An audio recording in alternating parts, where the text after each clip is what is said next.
It's good to see you. Thank you so much for being here. I'm so excited for today's session.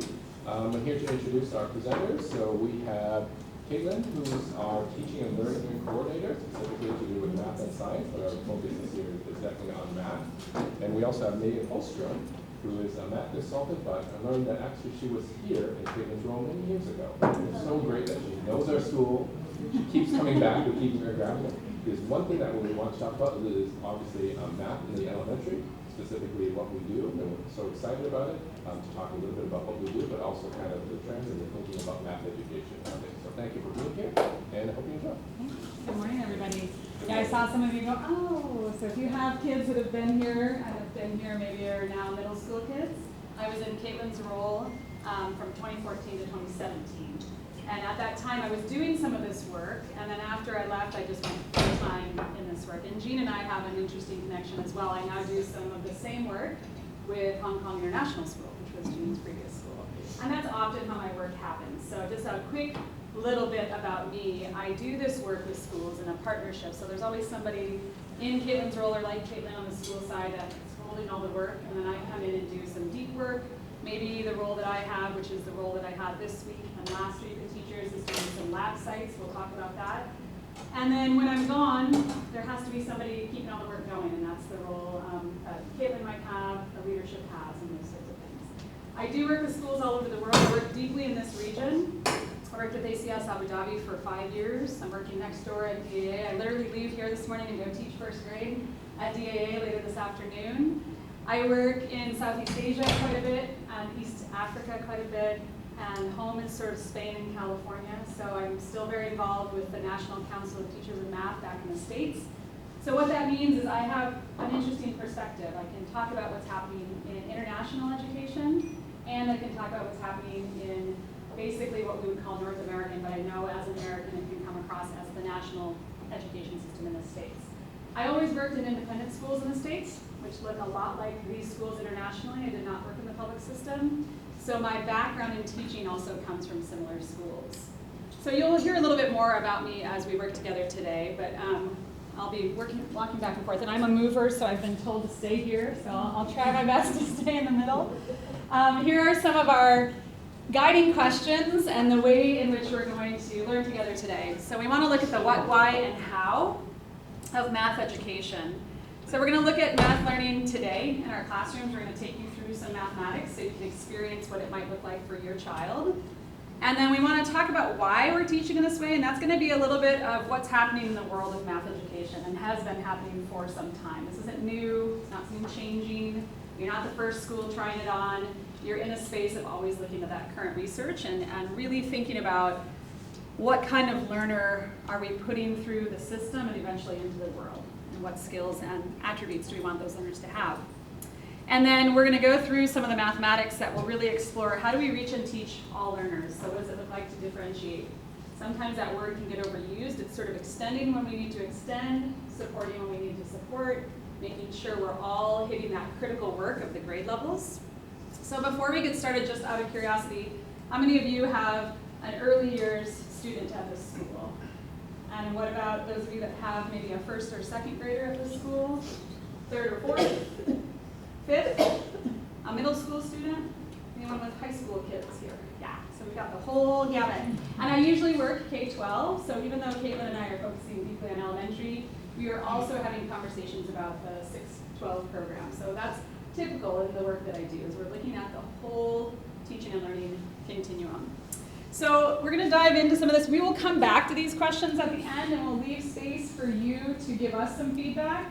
You have Post-it notes and paper, so if there are like burning questions that start to pop up, and maybe we can make a parking lot. I didn't think about that. We'll do that. If you have burning questions that you know are important but might disrupt sort of our flow as a group, we'll just create like what we call a parking lot. We'll start putting some questions up here. But at the end, there will be a space for us to come back to these 3 questions and to get some feedback from all of you. So as a way to check in, what did your elementary math learning look like, sound like, feel like? Have a conversation, an introduction at your table. You might just say who you are and what age your children are. Maybe then name where you were in your learning. Where did you live in the world when you were an elementary math student? Just talk about some of these things. You can talk as a table, or you can decide to like go off into partners, because we'll take a couple of minutes, and what I'm going to tell you is that throughout our time together today, you'll just see me put my hand up like this when it's time to come back together, and I'll give you like a 2 more minutes, and then if you see my arm go up, just reflect that, and that's a signal for all of us to come back together. So go ahead and check in. What was your elementary math learning experience like? So I'm curious, I didn't hear a lot. I listened to some things that I was listening for about the math, but I did hear California, New York, Malaysia. Can you just call out other places you were during elementary school for your learning? Just call it out. Chicago, Jordan, Riyadh, Turkey, Dubai, Oman, Chile, Lebanon, South Africa, Dallas, Vancouver. So even as you were talking, themes that I heard, knowing that we grew up all over the world. I grew up in Michigan and Minnesota, and I lived the rest of my sort of adult years in California, so public schools in the States. I still was hearing very consistent things, that our learning was about the foundations, the basic facts. We were talking about this popcorn game, or it can be called Around the World, where you stood maybe in a circle, or you all stood up, and the math facts were charged around the room, and if you missed one, what did you have to do? Sit down, you're out. You don't get another chance, right? And I remember that. I loved those games because I was good at getting answers. So for me, my math experience was I liked memorizing things because I thought that's what math was. I mean, that's what it was when I was a kid. You also said things like there are gaps, it's changed, you see the change, memorization when you were young. Now you see strategies and exploring questions. There weren't maybe reasoning or reflections or relationships, but now you see your students talking about what the connections are. Excuse me. Some of you talked about formulas and analysis. So I'm going to use a quick example because I think it's an important one to think about. So here's a multiplication question. We would want a student to appreciate that 36 is the same as 30 and 6, yes? Place value. So if a student can tell us that, they've told us something more about this problem. If that same student can continue and say, well, then therefore this is 40 and 7. So I can see those numbers. This is where partial products comes in, which I never learned. I remember teaching it the first time, and I remember standing back and saying, oh, that's why that works. So we want all the parts of 36 to be multiplied by all the parts of 47. So we're going to do a 30 times a 40 and a 30 times a 7. So everybody see where those numbers are coming from? We're also going to do a 6 times a 40 and a 6 times a 7. I can go through and solve all of this, but anyone in secondary math will appreciate that what we're doing is the area model. So we've got our 47 and our 36, and all of a sudden we start getting our answers in here. And 6 times 40, and 6 times 7.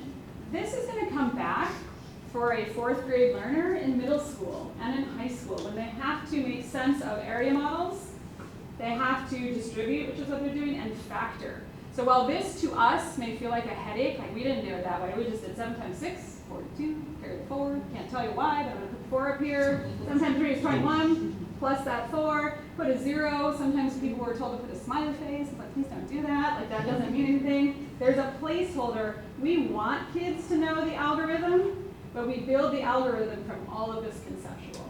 This tells me a lot more about what a 4th grader can do with multiplication than just being able to get an answer to this. I learned it this way. I bet all of us did. This is where it has shifted. So we're still teaching double-digit multiplication. The math hasn't changed. What has changed is the reasoning, the complexity, the place value, the number sense, the models that are going to come back again and again and again. This is the area model. I did it quickly, but you can actually make it by area and capacity and size. This is partial products. All of that tells me so much more than why. If a student can't tell me why the recipe, why the algorithm, they don't have the conceptual.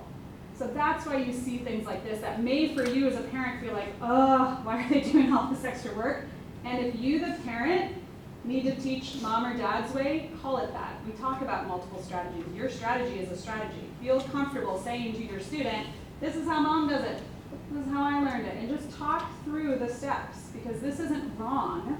We just would want kids to be able to understand, and we, the adults, want to appreciate how much more depth is under this algorithm. So we build from conceptual to get procedural. And that's really a big shift. The math hasn't changed. It's still double-digit multiplication. So I heard that as we were talking, and I think that's one of the best ways that I can describe what would be a shift in the mathematics teaching and learning, not a change in the mathematics itself. That's a good one to think about, let it kind of sink in. And you might even be thinking, would my student know all of that, or would my child know all of that information?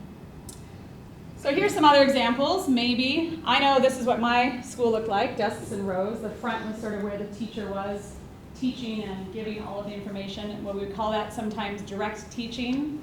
This is maybe, even though it's an older photo, maybe getting a little more interesting because we've got kids in table groups. We've got kids up at the board. I always have questions about one kid at the board. What are the rest of the kids doing? I was that kid. I was the one that always like, I'll do it. I love being up at the board. And then papers, pencils, packets. And I don't want that to be confused with task spaces and spaces for students to work. So even if it looks like a workbook, what is it? Is it a bunch of problems in a packet? Because if there's 20 problems and a student struggles with the first 3, they're probably going to struggle with 20 of them. If there are 20 problems and the student's whipping through the first 5, they're probably going to whip through 20. But if we have a really rich, complex task that gets into that meaty middle that everybody has access to, and there's places in the middle, we call those low floor, high ceiling tasks, then we've created a space where we're all working on the same math content, but the way in which you get there might look different depending on the student. But 20 problems isn't going to give me much data. It's just going to show me that students can get answers. And it can practice some of the procedural, maybe, but it's not getting at that depth and complexity.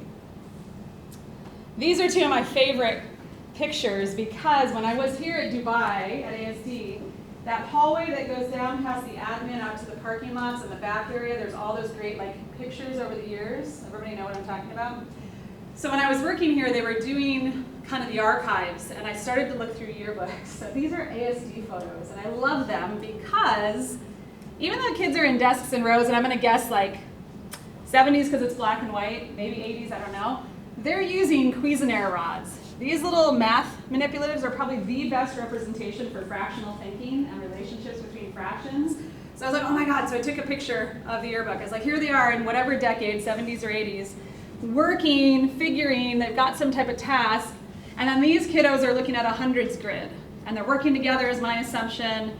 It'd be fun to know who these kids are now. But this was in a yearbook, and this page, if you can't quite see it, is a number grid. And we want students to use tools like this to make sense of. So I loved that. So even though it's an older photo, it highlights what's been going on at this school for a long time.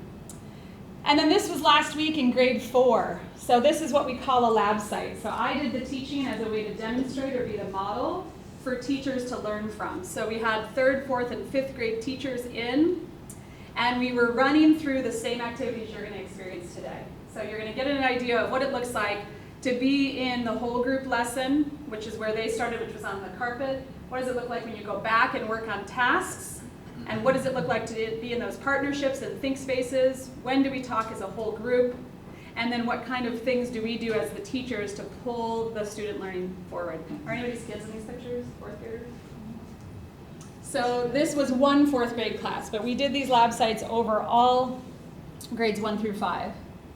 So what is problem-based learning? Because that's the big shift that is happening in math education. So we've had resources, and in my career, early days of teaching elementary and then middle school, I had a book. I had a Scott Forsman book and then a pre-algebra Glencoe book, and I taught from what I would consider a page turner. There's nothing wrong with having a core resource. We want that. We want a core resource, but what has changed is the way in which those resources approach the math teaching and learning. It's the same 4th grade math, and we're going to focus on 4th grade today. What we're doing is looking at how we approach it through some teaching and learning lenses. So the resource that elementary is using is called Open Up Resources, and we'll give you, by the way, the slide deck. There's a recording going on right now, and you'll get a resources page sent out in some communication from elementary. So you'll have the follow-up to this. Open Up Resources has these design principles, and I just want you to take a moment, and I would encourage you maybe to find one partner, because I think sometimes our pair talks can become table talks, which is absolutely fine, but for this one I'm going to ask you to just find a pair pick out any of these that either jump out to you and you want to know what it is, you're not sure, or one that jumps out to you that you're thinking about in the context of elementary math teaching and learning. I'm not going to define them. I want you to have a conversation first. So just do what we call it a turn and talk. Find somebody really close to you, like your elbow partner. Pick one of these to talk about at your table. What do you think it is? What might it be with respect to math resources for elementary school? Maybe it's a question you have right away where you're wondering what is that. So go ahead and have that conversation at your table. I'm not going to unpack all of these right now, but I want to highlight a few that I heard at several tables. I heard some conversations about the coherent progression.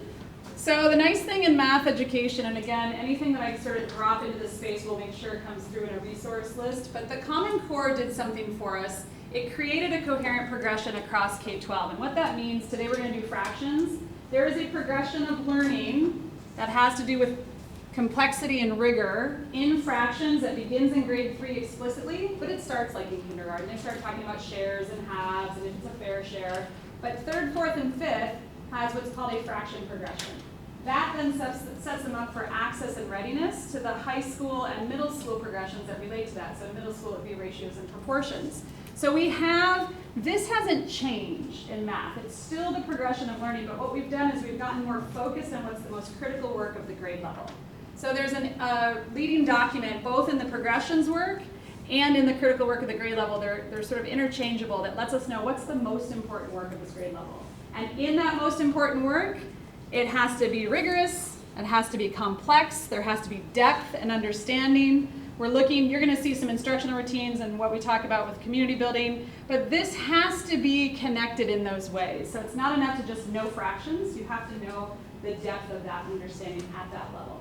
So it's the reason, for example, if a 4th grader is mastering the 2 by 2 multiplication, I don't give them 3 by 3, 4 by 4 and start saying just do some bigger numbers. I want to know that they're doing all of this, and I want to see that they're doing what we call the mathematical practices, which are like the verbs or the actions of math.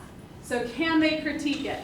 Can they reason? Can they have a conversation? Can they use models with mathematics? Can they look for structure and see repeating patterns that will work every time? Can they prove it? Can they justify it? So we want that depth and complexity. Something else I heard was just a little bit about when do they get to like a problem that's just hard enough?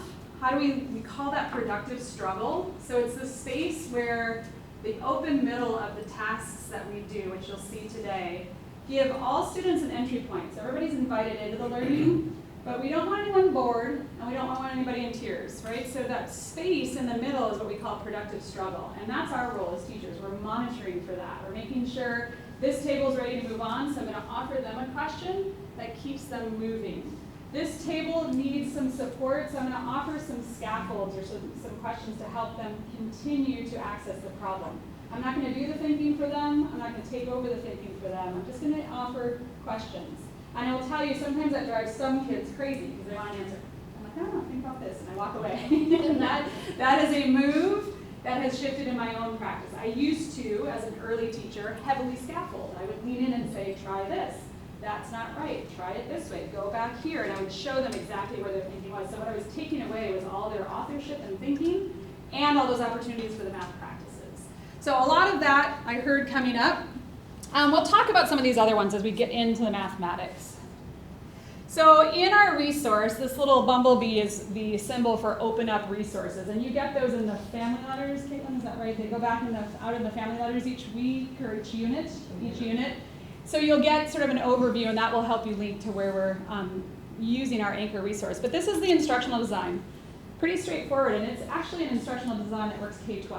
So there's going to be a warm-up that you're all going to do here in just a moment. And then there's some activities, and you're going to see how that might look very different from the way in which we were teaching and learning when we were in elementary. And then there's some pulling it all together, the big ideas, the most important point, or the lesson synthesis. And then there's a formative checkpoint, the cool down. That's that in-the-moment check. Do students have it? Which students are ready? How can I sort the strategies? How can I look at students that might need more support? And that's what we're doing every day in teaching and learning. So we're going to do some math. And I'm going to tell you a couple things so that if your heart just started to race, because we carry that. And that's such an important part for us to know as parents. We carry those things. That's why I did the check-in of like, what was it like for you? If we are anxious about math, I promise you your kids know about it. And I'll just say one quick thing that's not related explicitly to today. There is incredible research, women in particular, mothers, impact their daughters negatively in math learning than any other combination. So be very aware of what you say to your children. If you don't see yourself as a math person, please don't say that. Just say, oh, this is interesting. Let's think together. Let's look at it. Let's Google it. There's lots of resources. All too often I hear, go ask your dad. Or your dad's the engineer. Go talk to dad about math. So we'll give you some resources. There's a great body of work related to that research that comes out of something called U-Cubed. It's going to be in our sort of end slide that will be a place for you to go as parents. So I said that because what we're going to do is the same thing we would do in the classroom. So I talk with students of all ages about first think is the think in your brain. You can think before anybody raises a hand. I don't do hand raising anymore. I don't do fairness sticks. Fairness sticks aren't fair. They're 1/20th and you're going to get called.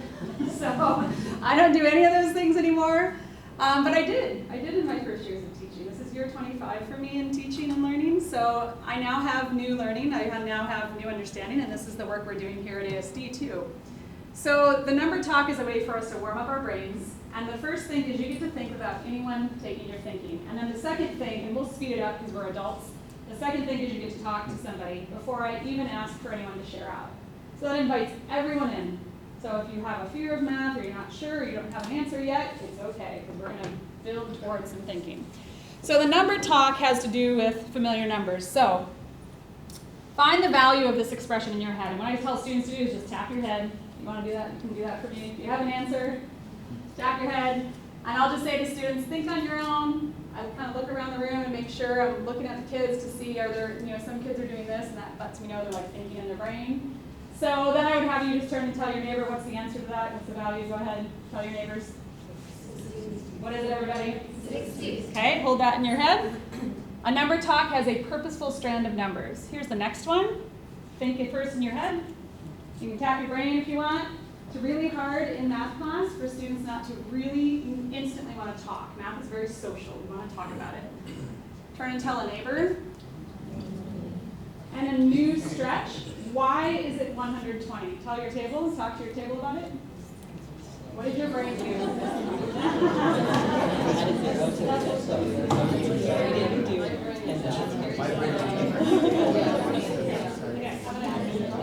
So the answer is what, everybody, for the second value? What's the answer to this one? 120, and in the back, what did you do to get it?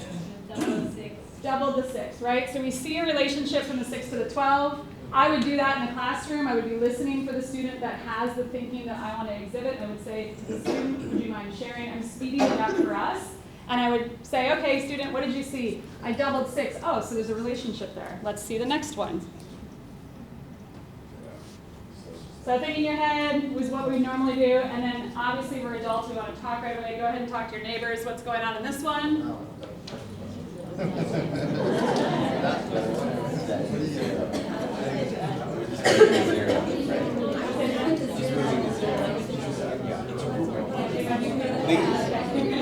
All right, so let me pull everybody together. So what's the answer to this one? 240. If we were, tell me your name, I should ask your name. Tanya. If we were using Tanya's strategy, we could say, oh, we have a 6 and it doubled to 12. That doubled our product. Could we also use Tanya's strategy here? Yep. Yes, and I would do that. We also heard you could move the 0. And guess what I said to 4th graders? You can't just move the 0. Tell me why. Because there was a whole, I taught this back to back in 2 different 4th grade classes. And Caitlin and I were standing there and we're like, wow, like that first class just was making such big connections between the doubling. And then there was a student that just kept telling me, Miss Maggie, you just add a 0. I moved the 0. I was like, really, why? Then I left it and walked away.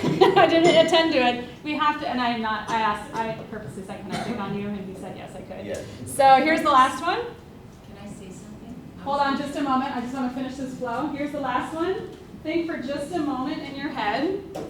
I would do the same thing with kids. A warm-up is about 5 minutes. So I'm monitoring you. I'm giving you a little bit more think time. Think about Tanya's strategy. Talk to your neighbor about this value. Is there something that you see here? No, I never okay, they're going to say that's half.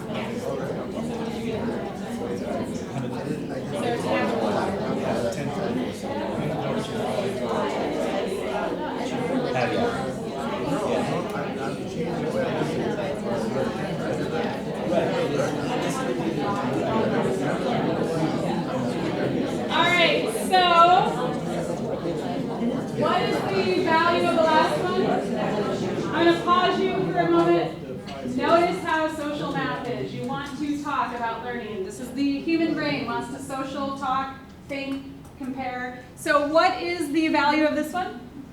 120, and Heidi's going to tell us what he did. Well, because we took the previous answer, we went by half because you're multiplying by half the And where do you see the half? 5 and the 10. So this doesn't look like fractions to us, but we just did a lot of doubling and halving, which is a big part of fractions. This is leading us to a fraction activity.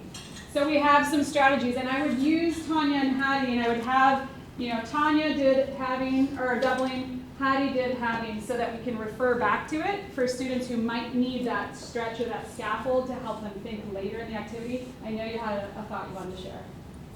I would honestly, I don't know, maybe my mental, but what I was thinking is the third one would be 10 times 18. 10 times, oh, because you were looking, so you were, okay, so let's just, this is great, because this is what happens in school. So let's say a student says, I'm looking for the 18, I wanted it to be 18. I might ask, what's the relationship here to here to here? So how many 6s do we have here? 1. How many 6s do we have here? 2. So you were looking for 3 6s. You were looking for a pattern. And it's not wrong, that's just where her brain went. And it actually comes up later in one of the fractions that we were working with, which you'll all engage in just a moment. And I wouldn't spend too much time in my teaching moment for that, but I would honor it, because actually I know that the activity we're going to do in 2 minutes is going to come back to that. You saw something there. I'm focusing because I know the most important work of where this is going is going to be about this idea that we can have and double things. That's going to set students up for access. I'm going to hold the questions, but please don't lose them. So just hold the questions for a minute, only because I'm carefully watching time and I want to make sure we get to these activities. So pause here, talk for 2 minutes at your table. What are these questions that are coming up? Have a conversation at your table. What are you noticing about a number talk? And what are you thinking about now is what this might look like in a 4th grade classroom or for your student? Go ahead and have a conversation at your table. So let me pause where you are. Really good questions about what about when these numbers are standing alone? So let's pretend these ones weren't here and you just had 5 times 24. That's a different purpose. We might just be unpacking multiplication. My brain did 5 times 20, right? Because that's when that works. Somebody else's brain did 5 times 25 minus 1 group. Those are strategies for multiplication for mental math. The purpose of this number talk, and the number talk is a routine in math education that has intention behind the selection and sequence of numbers. So the purpose behind this one was to get kids to doubling and halving, because it's going to lead up to what we're doing today in math class.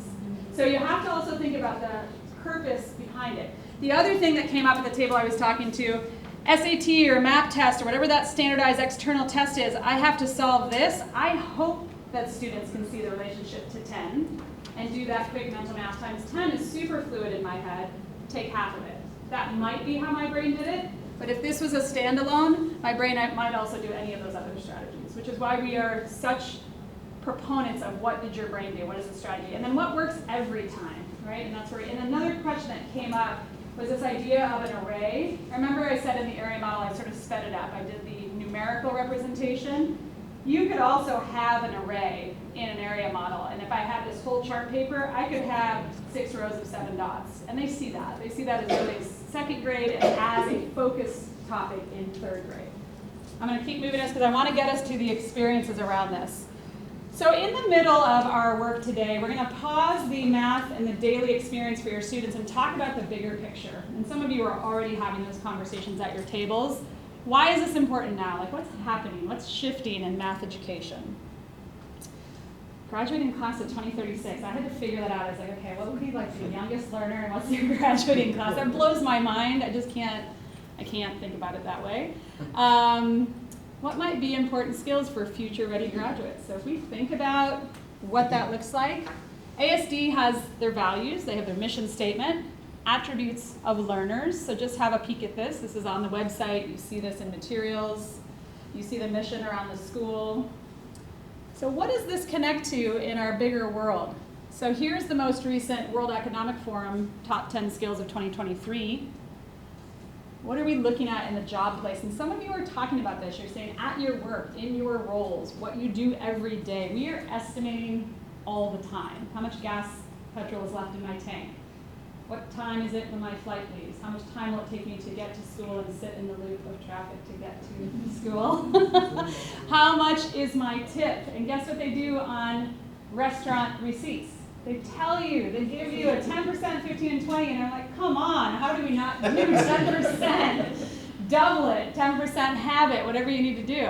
What are those things we need kids to be able to do? And notice the language. This is about those entrepreneurial skills. This is about those mathematical practices or habits of mind, things that we want to be thinking about that go beyond. I think a lot about the student who asks curious questions. They genuinely want to understand why that works.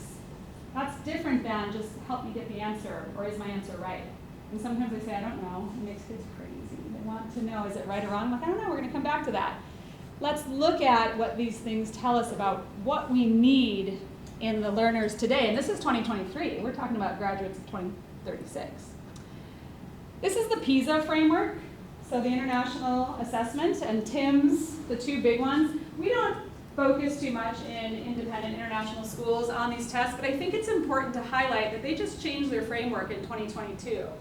And they changed it to say these skills, which we always talk about, those 21st century skills, are really important. We haven't gotten rid of data, quantity, and all those mathematical topics, shape, etc., but we are anchoring in mathematical reasoning, using content knowledge in context. And I heard that too at the tables. We were talking about word problems, tasks, and task complexity. So this idea of real world math, sometimes we do need to do real work in math. We just do math for the sake of mathematics. We need to sometimes, but we also need to see where it applies and connects. So this was 2022. And I loved this statement. This comes out of PISA as well. And not because we're putting emphasis in PISA at this school or at any of the schools I work with, but that they do such a clear job of making sense of mathematical literacy. So those words, formulate, employ, interpret, solve problems, real-world contexts. Yes, it includes concepts and procedures and facts. And it also includes tools. We're describing, explaining, predicting. We know that role that math has in the world. Sometimes we talk about the beauty of mathematics. It's one of my favorite things. Sometimes I think it's only me, like I look at the ceiling and go, oh, how many tiles are here? And then if I'm traveling, I look at buildings and go, like, wow, like look at all that mathematics. It's everywhere. We're like in the hub of where math started, algebra and things like that. So where can we find the beauty of mathematics? And this idea that they need to be able to make the well-founded judgments and decisions needed. So how can you use mathematics to make sense, be constructive, engaged, and reflective of where we are in the world? And then this was kind of fun to discover as I was reading. One of the things that stuck in my head from the years I was here is in the mission statement, this rapidly changing world. And PISA talks about that. And that we need to be thinking about what's happening in technology, a need for students to understand, yes, computational thinking, we're not getting rid of that, but it's part of the mathematical literacy. And we talk about what a mathematically literate student balances. And it's, yes, concepts and procedures, but it's all the other things. Problem solving, modeling, making connections. This comes right out of the AP program, and I think this is important. You're here as elementary parents, but you might have high school and middle school, and soon to be at some point your kids will move through the program. This is from their own research, and we have, I like what they say here, we have this is obviously related to the American population, and it's this norm of how many classes can we take, this arms race to take as many APs as possible. But their own research shows that it's not necessary. The idea is that you take the most rigorous pathway offered at a school, particularly if you're going into STEM. If your student by high school is set on, I'm going into engineering, you're going to think about this slightly differently. That getting those 1 or 2 classes, AP classes per year of high school, does optimize the type of college readiness that comes from taking that type of challenging class. Like, we're okay with that. That comes from them, about their program. SAT was updated in 2015. During COVID, a lot of universities did test optional because of COVID. The UC system in California and the CSU system in California, the biggest university system in the United States, those two combined, have dropped the SAT requirement completely. We need to know that as parents, because the drive isn't to perform on the SAT, it's to be able to do the parts of the SAT that are important. Problem solving and data analysis. The heart of algebra. And that passport, we all talk about that in math education. Those of us that have taught middle and high school math, we know that that heart of algebra is what they call the passport to advanced math. That continuum of K-8 math being essential and critical for access and readiness and ultimately success in high school mathematics. Joe Buller, I've mentioned U-Cubed. So U-Cubed is the work out of Stanford in the States. Joe Buller worked with Carol Dweck. Some of you might know her work on growth mindset, and worked with Dan Meyer and Robert Kaplinski. And they have an incredible resource. It's open, it's free, you can use anything you want in it. So I'll send that, but it's U-Cubed. And this was a tweet of hers, or maybe a post, yeah, it looks like a tweet, a while ago about one university in the States that no longer had a ACT or SAT requirement. And at that time she said it joins thousands of other colleges. Now they're as high as 2,000 colleges. And I will tell you Harvard is one of them. And I just say that for so that you understand this is about what is it we're preparing students for. And there's a lot of conversation at the college counseling level at schools around, so what does that mean for us? Students still take it, of course, and it's not the most important thing. So thinking about that pathway for your student and what that looks like. It's a great resource, and again, you'll get them all at fairtest.org. You'll get all of these slides and you'll get the resources just to explore and see what's happening in math education around the world. So let's look in our last 10 or 15 minutes together at what this looks like as far as reaching and teaching all learners in the classroom. Some of the macro level that you, again, will get as resources, every grade level, and again, we're focusing on fourth, every grade level has what we call critical work of the grade. We know it, we don't have to create it, we don't have to invent it. It comes out of Common Core work that was always based in the national work, so it wasn't that Common Core was new. We have some guiding documents called Achieve the Core that helps us see what's the critical work, what's the supporting work, and then what's some additional work. And then in our resource, Open Up, it's already mapped onto our resource, so we can anchor in lesson design as a way to look at what students are doing every day. This is just a macro view of what it looks like in our program, our resource for elementary math. So there's an invitation to math. At the unit level, that's the introductory lessons. At the daily lesson level, it's the warm-up like we just did, the number talk. Everyone's invited in. At the activity level, you'll see in just a moment, it's the launch. It's the invitation for you to start doing math. Then it's the deep study of concepts and procedures. That's all the activities and lessons in between and some work time for students. And then it finishes with what we call consolidation and applying, so bringing it all together. In the units, there's a culminating lesson. In the daily, there's a synthesis and cool down. And in the actual activity itself, there's a synthesis. So you're going to see that and experience it here just in a moment. We have a map of the most important units. You can access this as parents. So when you go to the Open Up website, you'll see that there is a, you can log in and put fourth grade family, and you'll have the same exact information about what the units of the year are. And there's always a culminating unit that is not new teaching and learning, so it's not like we don't get to the last unit or anything like that. Sometimes that's a mistaken think around math resources, that we hope we get to the end. That's not the goal. The goal is that these 7 units are the depth and complexity of the grade level. And this one might be a 3rd grade one, I think I did.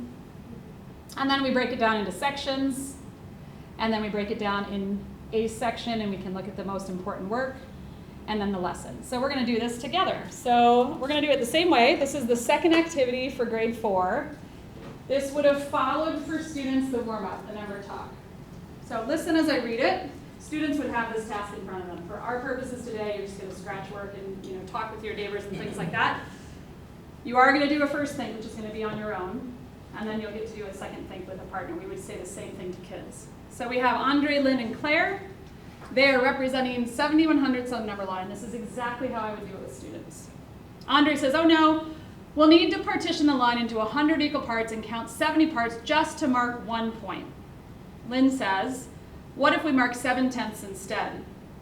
Could we partition the line into just 10 parts and count 7 parts? Claire said, what if we partition the line into 5 parts and mark 3/5? So the ask of the students, and what I'm going to ask you to think about, and we'll speed it up because we're adults, is, oh, I don't have it in there, but it is, do you agree with any of them? Why or why not? So first, just take a minute. I'm going to give you like a minute. Just sketch if you need to, think in your brain if you need to. Don't talk yet, because I want everybody to have a moment, that first think. Do you agree with any of them? Why or why not? And I'm going to ask you in a moment to think about where you started. And we'll talk about what this looks like for students in the class. So you're just getting a minute. As adults, we'd give kids a few minutes to work on this on their own. You can do anything you want. Kids would have number lines. Kids would have fraction tiles. Anything you want to get your brain thinking about this. Take just maybe 15 more seconds on your own. Remember, I'm just speeding it up for our purpose. Remember that the prompt is, do you agree with any of them? And it's going to be a justify question, why or why not. So for our purposes, go ahead and talk to your neighbors. What are you thinking? Let me pause you. This is exactly what I do with kids. How many of you, just by a thumbs up, which is what we do, this is a formative check, how many of you agree with Lynn, the second statement, that you can show 7/10? And then I would say to students, if you're not sure, you're here if you disagree. So this is a great example of when the stretch happens in the problem. So I would pause kids at about 2 minutes, because I'm hearing everyone talk about Lynn. I would say, we all agree. I might ask that table, can this table just tell me how did we get from 7/10 to 71/100? There's 2 ways we thought about it. Dividing by 10. Or the opposite, multiply by 10. Whatever way your brain did it, but you can see the equivalence, which is what this whole lesson is about, is equivalence. So I would stop the students and say, it sounds like we all agree this one works, but let's just say there's a couple students that aren't even starting it yet. I'm going to go talk to them, but the rest of you prove the other 2 right or wrong. So take 1 minute, prove the other 2 right or wrong. So if you haven't yet talked about whether you agree with Andre or Claire, have that quick conversation. 30 seconds. Talk to your neighbor.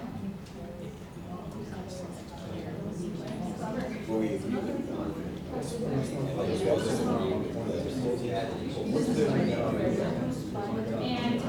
go back to this. Her idea is partitioning it into 5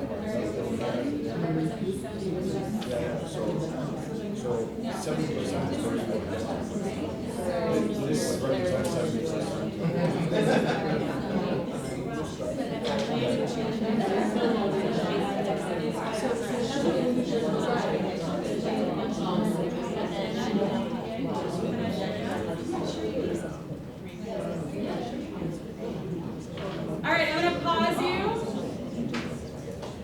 So I asked Netta if I could share. So this is exactly how I would do this. So Netta, I walked by Netta and I said, what do you guys think? She says, Claire is clever. I said, oh, okay, tell me more.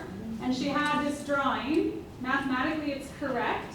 And I said, so is that the same question that was answered? So she didn't make a mistake.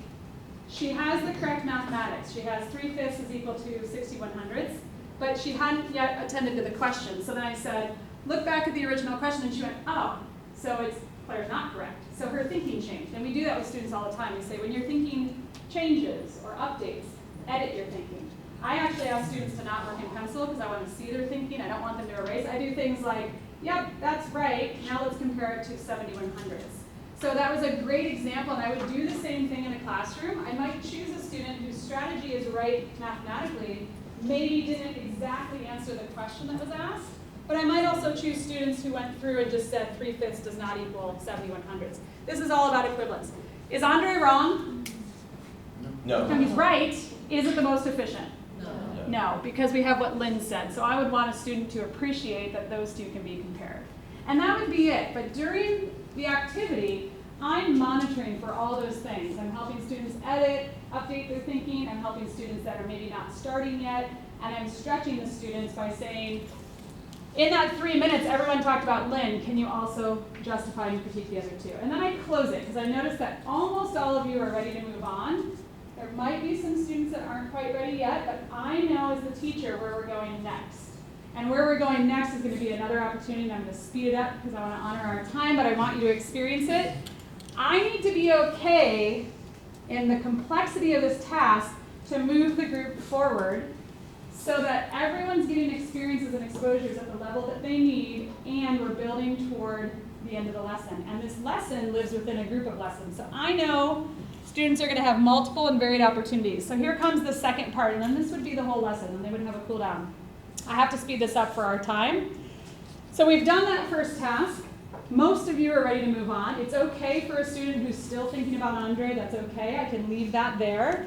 Because I know in the next task that I have an option immediately for differentiation. I know that I'm going to send some of you to the fraction charts that are around the room with 2 fractions.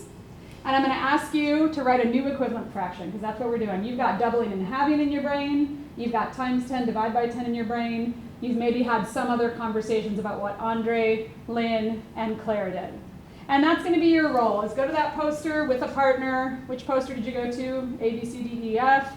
What 2 fractions were there? What's your new equivalent one? So that's the first activity that students might do. I might choose their partners. I might let them choose their partners. But this is a chance for me as the teacher to be really intentional in what I'm asking students to do next. Then I have a group that I'm thinking, I want to see them stretch a bit.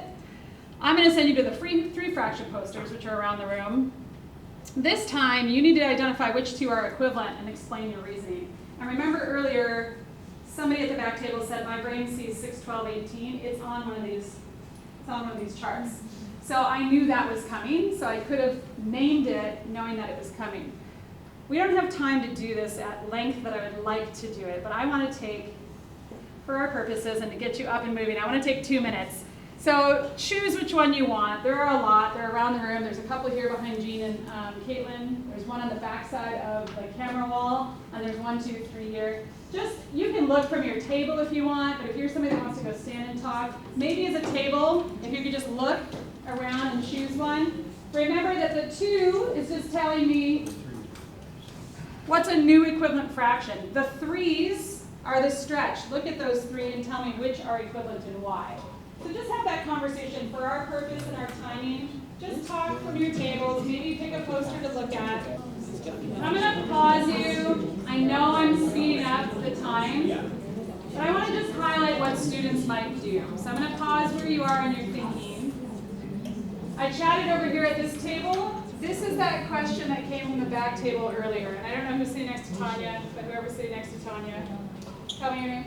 Donna? So remember when Donna asked about the 6s and how her brain saw 1 6, 2 6s, and she was expecting 3 6s?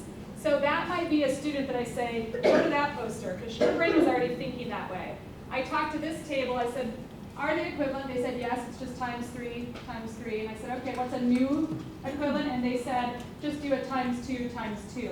If a student was struggling to see this, because these are kind of funny looking fractions to some of us, right? They're improper, but they are fractions, right? But they're doing something different. And notice that this would also get us to like unit rate later in 6th grade. So in 4th grade, this is a deep understanding of why these fractions. We're looking at equivalence, but I could help a struggling student say, how many 6s do you have here? How many 6s do you have here? How many 6s do you have here? And I could keep a pattern going. So I'm pushing on the math practice of looking for a structure and a sequence and a pattern. And I could also work on some fluencies there, right? This could be an opportunity to just say, we can multiply times 2. I could ask any student who's struggling, can you just multiply by 10 on the top and the bottom like we did in our warm-up and like Lynn did? So that could be a prompt for me. But I might come over to these and ask students to say, okay, so you see these, I think you guys, who was looking at this one, this table? Yeah, so you're looking at these 3. We look and we see a 7, we see a 21 and a 28. We like those numbers in our brains because they all are multiples of 7, right? So then we have to compare the denominators, and we have to start looking, because you're picking 2 that are equal. And let's say I hear a group and they're finished, and they can tell me why, and they can justify. Then I might just say, what other equivalent fractions do you have? But they might be for 2 to 3 minutes at these spaces, and then I might move them around the room. So it's considered a problem space or a task complexity that invites all learners in, and we want that in our resource. I know I'm over, so let me go quickly. This is one of the key tenets in this resource. That was those design principles that you looked at. Students are learning by doing math. So this image just helps you see. We make sure you know what the question is. I'm walking around and monitoring and listening. I might be probing and offering questions. Then I'm bringing all the students learning together to synthesize the big ideas. Students are working in groups while I monitor, listen, and ask questions around their understanding. Oops, I went in the opposite order there. Around their understanding and thinking. That's where that task complexity comes in. That's where that differentiation comes in between the problem itself. This would be the exit slip, or what we call the cool down. So now they have to work on their own, not in a partnership, and show what they know. So why is that statement true or false? Is this equivalent? What can you use? I'm looking for 5 minutes, formative, quick check. Do they have it? That's going to help me understand tomorrow as the teacher the next lesson that follows this, where students are. I'm going to wrap us up just so you get a moment to have some questions. So are you ready for more is our way of extending in a math class. You will find a link again, and you see this in your unit level letters. You can go as a parent, you can choose your grade level and hit that sort of family piece. This is what ucubed.org. I mentioned that out of Joe Buller's work, Carol Dweck, Dan Meyer. Open middle is one of our favorite tasks, and you can choose by grade level. I've talked about the open middle type of problem. That's one for you. And then one of my favorite spaces, and I knew we wouldn't have time for it today, but we'll send this as a link. This is a math educator named Graham Fletcher out of Canada, and he has these Making Sense series. And because we worked on fractions today, I think it would be very powerful to look at this. It's a progression video, and he really highlights in about 5 minutes how intentional the progression or that coherent progression of learning is. And I think you could look at all of these as a parent, and it would really come back to our check-in. What is it that it looks different? What is it that has shifted? Because the math is still the same. We still have these buckets of math. It's the way in which we're teaching and learning that has shifted. So our guiding questions, the what, why, and how, and what we want to ask for you, and there are some note cards that we'll pass around. And this is a great chance. I'll walk around the room. Caitlin and Jean are in the room. If you could give us feedback, this helps us think about what other parent sessions you might want. If you are somebody that has a very specific question that you want to make sure is attended to, you can put your name and contact on there. If you just want to generalize, what did you come expecting? What do you now know? And what is maybe something you're still wondering about? So what's a question you have for us? Because even though I'm only here right now, this work continues with Caitlin and with the leadership and with teachers, and your feedback is the most important part for us. So you can just leave it completely anonymous. You can put your grade level if you have a question in that way. Any and all of these 3 questions would really be great feedback for all of us. Is this only for elementary school? You can ask any question you'd like. And I'm just going to do a hard stop here and thank you all for participating, because I know people need to be off and running to different spaces. I can stay for about 10 minutes and attend to like any specific questions you have. The slides will come out along with the recording and the resources via the Friday. On Friday. Thank you all for participating in doing math and being open to trying out some mathematics, and leave your note cards on the table once you've filled them out, and if you have specific questions, I'm happy to respond to some of those. Thank you. Yes.